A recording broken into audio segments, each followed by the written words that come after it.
오늘 본문 민수기 26장 말씀은 민수기는 인구를 세는 그래서 영어 성경의 명칭도 numbers라는 단어를 사용한다고 그랬죠. 민수기의 이 인구를 세는 것이 이제 두 번 언급이 됩니다.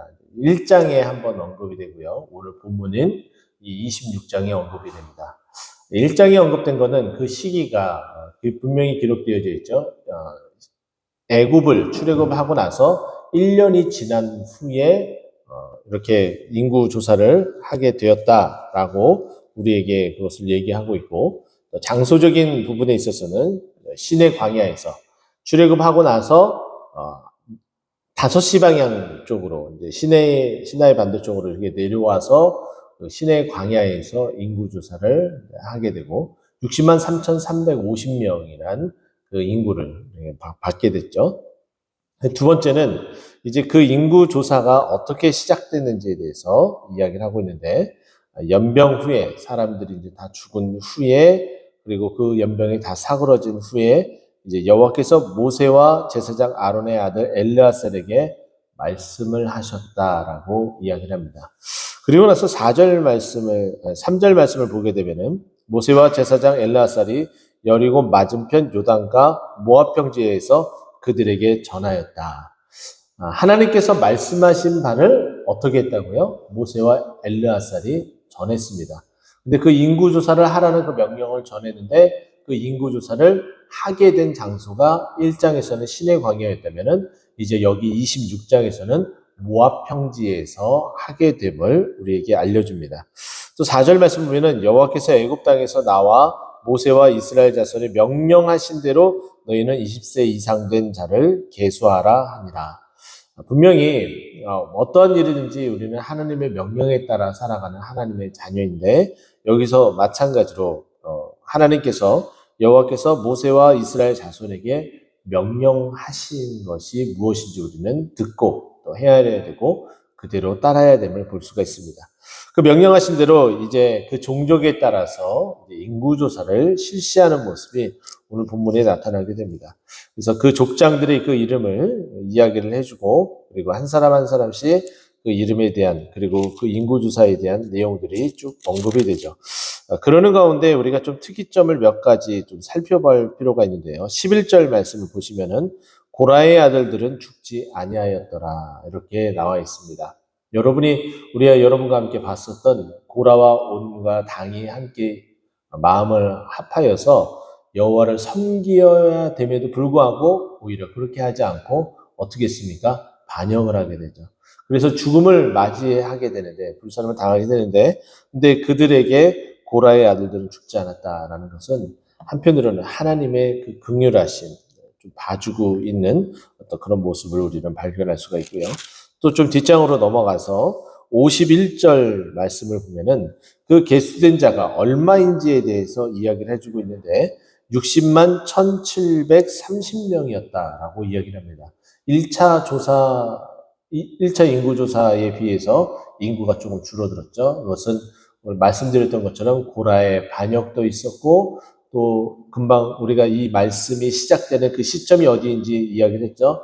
연병으로 인해서 죽은 자들이 있었고, 그와 같은 시기들, 그리고 오늘 보면 마지막에 보면은 그 출애굽할 당시에 함께 탈출했었던 이스라엘 백성들이 그 몇 명과 그 구성원 자체가 완전히 달라지게 되는데, 시간이 지나면서 이제 거의 40년이 이제 다 돼 가면서 이들의 모습이 어떻게 변모가 되었는지 우리에게 말씀을 해주고 있습니다. 그래서 인구조사도 그에 따라서 좀 조금은 줄어드는 모습을 보여주게 되죠.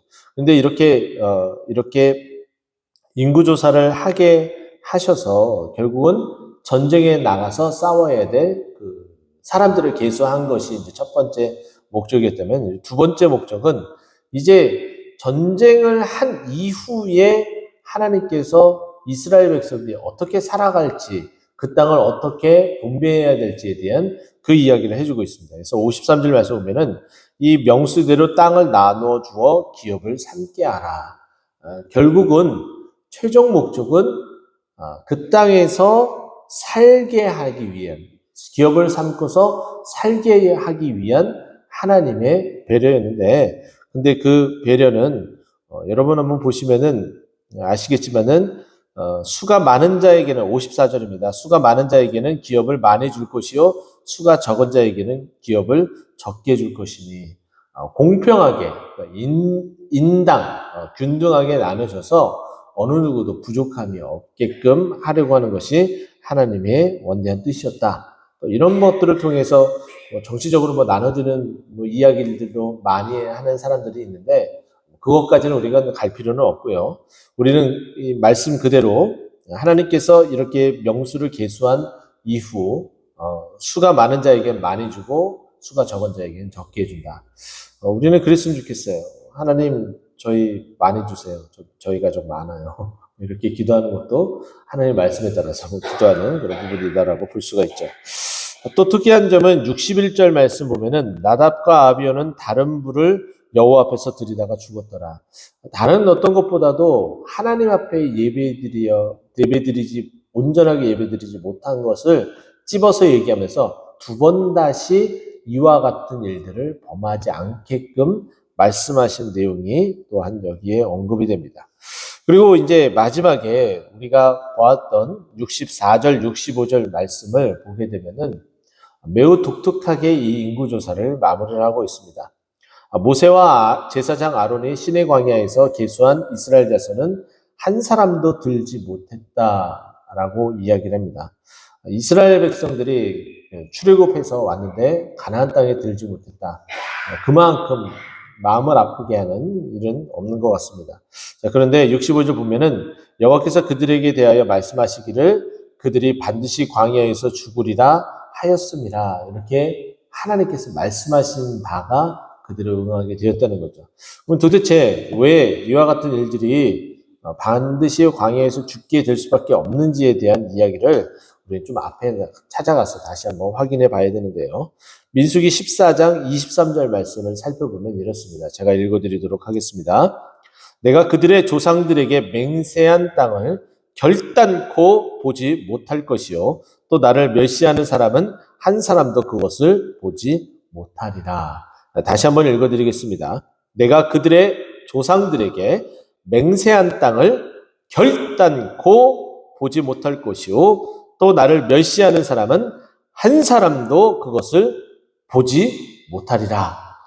이 말씀은 정탐꾼을 보내고 나서 보고를 받고 그 보고 이후에 원망하는 이스라엘 자손을 향하여서 하나님께서 말씀하고 계시는 거예요.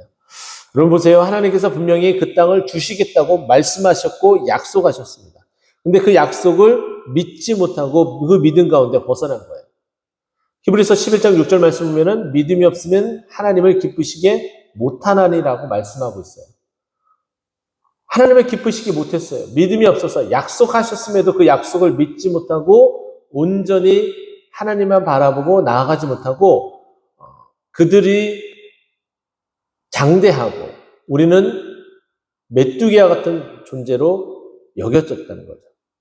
그들을 밥으로 여호수아 갈렙처럼 밥으로 여겨지지 않고 자기 자신을 오히려 메뚜기로 여기면서 오히려 그들과 싸우게 되면은 죽을 수밖에 없는 존재로 바라봤다는 거예요. 그 땅을 정복하지 못하는 존재로 바라봤다는 거죠.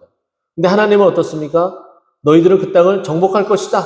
왜냐하면 내가 너희에게 그 땅을 주었기 때문이다. 이렇게 약속하셨기 때문이에요.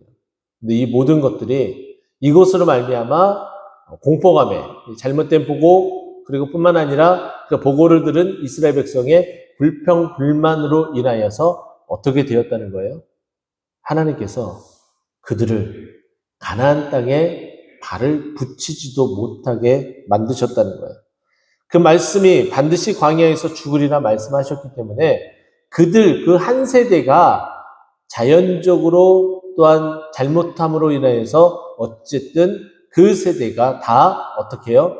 죽고 광야에서 태어난 자들로 다시 채워졌다는 거예요. 참 신기하지 않습니까? 광야에서 생활을 하는데 그 인구가 줄어들지 않고 정말 거의 비슷한 숫자, 거의 동숫자에 가깝게 되었다는 거예요. 하나님은 어디서든지 역사하십니다. 할렐루야! 하나님께서 여러분의 삶 곳곳에서 어디서든지 역사하시는 하나님인 줄 믿으시기 바랍니다. 그런데 오늘 본문 말씀에 정말 마지막 부분에 보게 되면 이러므로 여분네의 아들 갈렙과 눈의 아들 여호수아 외에는 한 사람도 남지 않았다. 긍정적인 정탐 보고를 하고 하나님께서 주시고 또 하나님께서 약속하셨기 때문에 이 산지를 내게 주소서라고 고백하며 나아갔었던 여분네의 아들 갈렙과 눈의 아들 여호수아는 그 땅을 밟게 되고 그렇지 않는 이 출애굽 세대는 다 광야에서 죽게 되고 광야에서 태어난 새로운 세대만이 가나안 땅을 정복할 수 있는 특권과 특혜를 받게 됩니다. 한 세대가 지나고 또 다른 한 세대가 오게 되면 그 세대가 누려야 될 그 은혜와 복이 있는 줄 압니다. 여러분은 동투는 꽃동산 교회에서 첫 번째 세대라고 볼 수가 있고 이제 두 번째 세대가 주일학교에서 무럭무럭 자라고 있습니다. 우리 두 번째 세대가 누려야 될 그 은혜와 복이 무엇인지 좀 기대했으면 좋겠고요. 또 그 기대한 만큼 이들에게 더 많은 것을 주고자 하는 부모된 또 어른된 그런 마음으로 우리가 그 은혜와 복을 지금부터 쌓기 위하여 더욱더 하나님 말씀에 순종하며 나아가기를 간절히 예수 그리스도의 이름으로 축원드립니다. 기도하겠습니다.